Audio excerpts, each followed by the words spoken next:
Well, hello and welcome to another Faith, Philosophy and Life with me, Mr. Shelton. It's great to see you, and I do hope that you are doing well.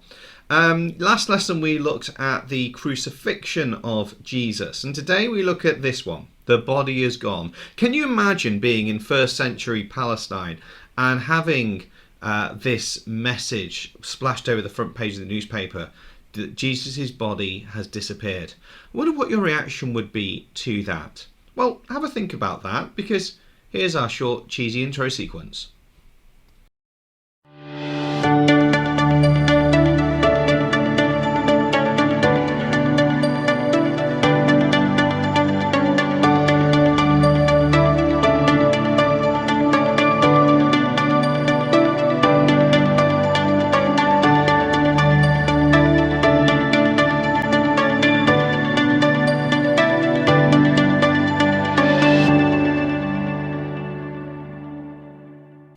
So, our title today is Why is the Resurrection of Jesus important? Why is the resurrection of Jesus important?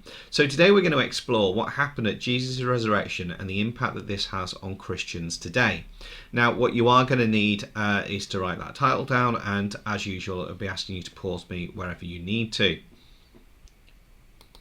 So it's going to be a good outcome if you can describe what happened after the death of Jesus. It's going to be great if you can even better, if you can explain why the resurrection of Jesus is important to Christians and evaluate how it makes an impact on Christians' lives today. So we've looked at our big question. We need to do a quick sequence activity, analysis, and then there's a worksheet as well to be working through. So to start off with, let me just shift over there. There we go. To start off with, what I'd like you to do is to look at this and see if you can put them in order. So this is based on what we did last lesson. What order would these go in? So pause me now and just get those bullet pointed down the order you think they go in.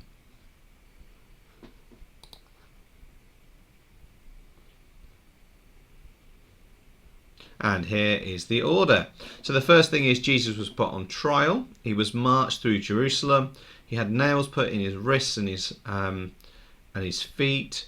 He was a sponge of vinegar was offered to Jesus. People laughed at him when he was on the cross. Those two could probably be the other way around as well. Pilate, that's not correct. It went dark, really dark. The curtain of the temple tore from top to bottom. They took Jesus off the cross, and then Pilate put guards around Jesus' tomb. Okay, so there was a slight difference there. I get that. So let's just think about this one for a moment. Okay, here is an extract from Birmingham Times in 2015. So it's a little bit of an old article written by Janet Grant. Last week, Joe Smith, 35, from Solihull, died of a heart attack at home. Family called an ambulance who listened to his heart, checked his vitals and pronounced his death, telling the family there was nothing more that could be done.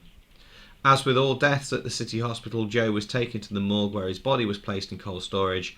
At 3 a.m. the following morning, the doctor on duty heard on the inside of the steel door where Mr. Smith's body was, and was shocked when he opened it to find a cold but very much quite alive Mr. Smith. So, question. What questions would you ask, and who would you ask them to? So pause me now while you come up with that. What questions would you ask, and who would you ask them to?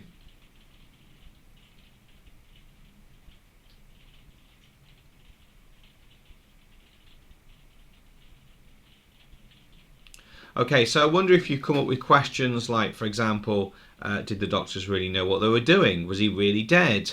You might ask Joe, what was it like? Was he aware that he was dead? Was he actually dead, or was he just asleep? Those are the sort of standard questions that would come through. But all of those questions are things that would really come through based on the resurrection of Jesus as well. If you could interview Jesus, would you be saying to him, were you really dead? What was it like? Did the people really kill you? They would all be really good questions to ask. So when we're thinking about what happened after the death of Jesus, we've got to hold those questions in our head. Now, the first thing that I want to just mention before we move on to our next task is eyewitnesses quite often give very similar stories, but there are some subtle differences, and that's the point of an eyewitness. That's how you know that a story is not made up. So what we're going to do is we're going to look at some eyewitness accounts of Jesus' resurrection to find out what happened. And you'll find in the description below this table. It's called Grid, I think, and I'd like you to access that.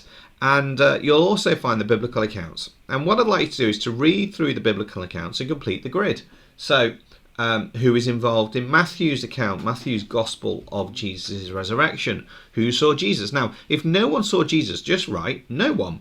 What I want you to do is not make any of this up.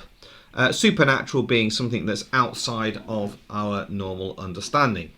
So have a go over that and just see what you can come up with and see what the similar things are and how things have maybe developed or changed. So pause me now while you do that. You'll need all the information in the description below, and then so you'll need the biblical accounts and the grid as well. So pause me now and then come back to me when you're done.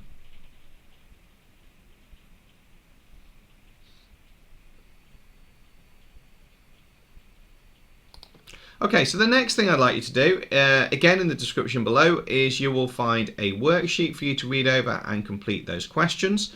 Incidentally, just out of interest on this one, Mark's Gospel is the earliest one. There's the one that people are very afraid of at the end. John is the last one, and by then you've got quite a lot of supernatural things happening. So there's a certain development that you notice as you've gone through that.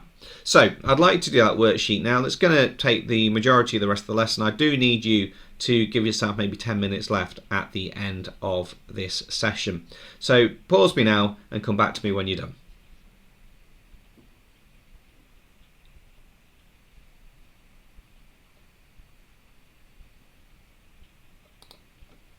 Okay, so this is our reflection question then. How might believing in the resurrection affect the way that people live their lives? How might believing in the resurrection affect the way that people live their lives today? So just write down maybe a paragraph of information about how you think that people might live their lives differently based on what you've read, especially with that 1 Corinthians 15 passage as well.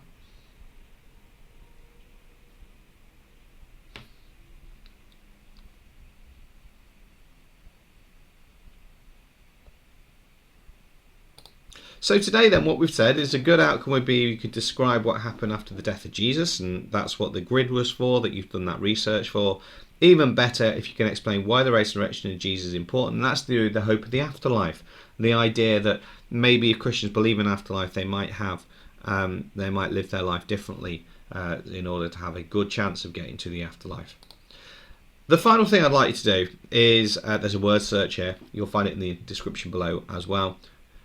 If you've got a chance, give it a go, and if you can, define each of those words as well. Say how they link with the Easter story. So rather than just search for the words, say how do these make a difference in the world.